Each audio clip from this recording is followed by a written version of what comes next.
Hi, I'm Miss Bryant, and today's lesson is representing functions. Functions can be represented in words, equations, tables, graphs, and today we're going to look at a couple of those ways. Let's look at our first example. The carnival charges $5 for admission plus $2 for every ride. Write a function to model the cost for any number of rides. Then use a graph to determine the cost of Janie to take 6 rides. The first thing we want to do is we want to find the independent variable, the x, or the input. The input or the independent variable would be the number of rides. Then you want to look for the output or the dependent variable because it depends on what the independent variable does. That would be your y, or that would be your total cost. Okay, let's try to write an equation for this situation. Okay, so we have the number of rides, which is going to be x, and each ride costs $2. Plus, they charge a $5 fee to get in for admission. Equal $2 per ride plus $5 equal total cost, which is your y. Okay, now remember we're writing in function notation, so let's write this in function notation. F of x is equal to 2x plus 5. Okay, the last part of the question, so we have a function. Here's the function to model this. The last part of the question asks me, use a graph to determine the cost of Janie to take 6 rides. Okay.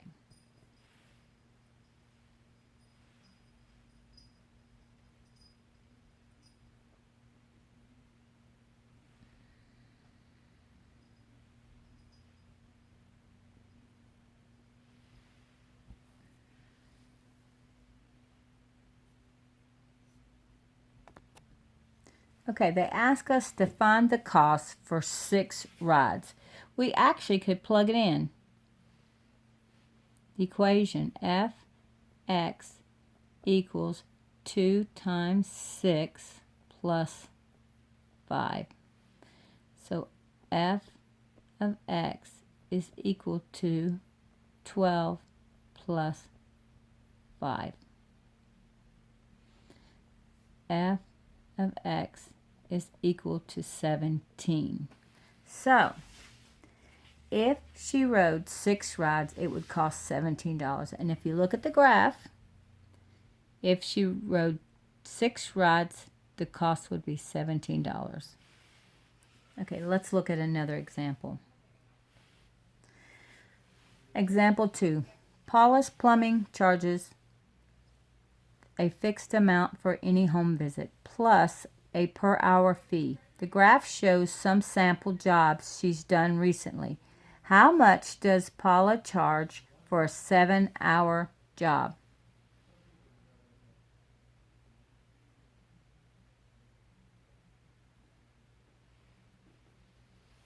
Okay, so they've given us a cost for 2 hours and they gave us a cost for 4 hours. So they haven't given us the cost per hour. That would be our constant. So what we're going to do is find the slope or find the constant, which will be how much they charge per hour. Okay, so we have the points 2 and 100, and we have another point 4 and 160. All right, so let's find the slope. So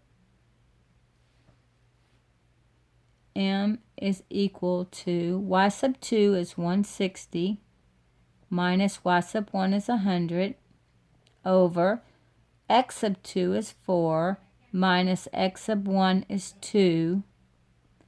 160 minus 100 will be 60 over 2.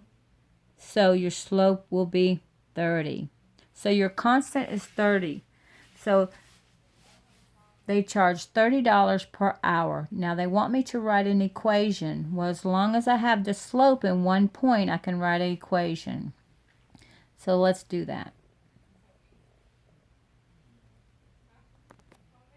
Okay, so we're going to take the first set of points and we're going to put 2 in for x and 100 in for y, and we're going to put in our slope, and we're going to find out the initial cost they charge. Okay, so 100 equals your slope, which was 30. Your x is 2 plus b. So 100 equals 60 plus b, minus 60 minus 60. So b is equal to 40. Now we can plug it in and we'll have the equation. Okay, so y is equal to 30x, and now we have our b, plus 40. Now we have an equation. All right, let's look at a graph. Okay, the graph shows that for 2 hours it costs $100, and for 4 hours it's $160. Now what they want to know, how much is it going to cost for a 7-hour job? And now that we've made the equation, we're just going to plug in 7 and find out the total cost. Okay. So y equals 30 times 7 plus 40. So y equals 210 plus 40. So y is equal to 250. So if they come out and spend 7 hours, the plumbers are going to charge you the total price of $250. Okay, let's review this. This was a long problem. Okay, the first thing we did was we took the 2 points, which was 2, 100, 4, and 160, and we found the slope. And that's how much they charged per hour.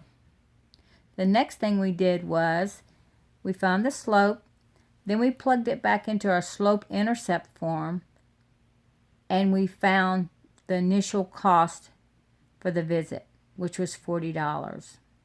We did that by plugging in 2 for x and 100, and we ended up with b equals 40. Then you plugged it back in the equation. Lastly, we wanted to find out how much it would charge for 7 hours. Plugged in 7, and you got y equal to 250.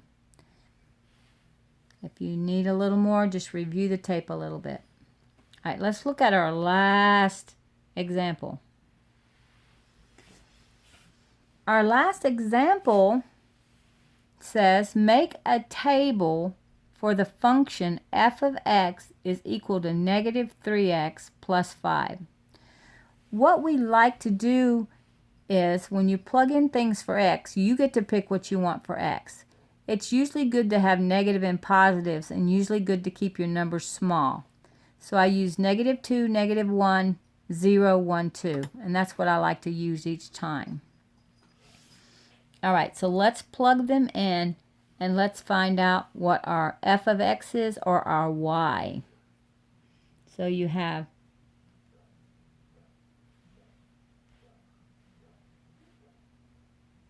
f of x is equal to negative 3, and I'm going to plug in negative 2 first, negative 2 plus 5. So f of x is equal to negative, and negative is positive. 3 times 2 is 6 plus 5. So f of x is equal to 11. Another way to write that, remember, what did you plug in? F of negative 2 is equal to 11.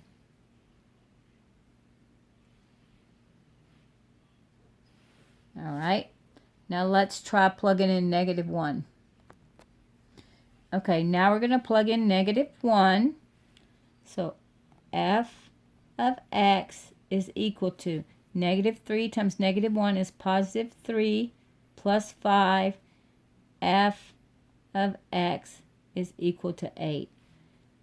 Okay, so we're going to write that f of negative 1 is equal to 8. Okay, next we're going to plug in 0.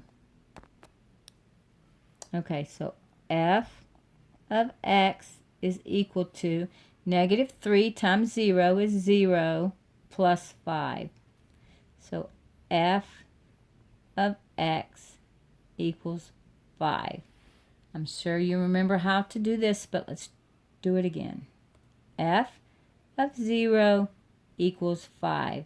Basically what they're saying is if you take this equation and you put in 0 for x, you're going to get 5 for y. All right, let's plug in 1. Okay, so we're plugging in 1. So f of x is equal to negative 3 times 1 is negative 3 plus 5. F of x is equal to, unlike signs, subtract, take the sign you got the most.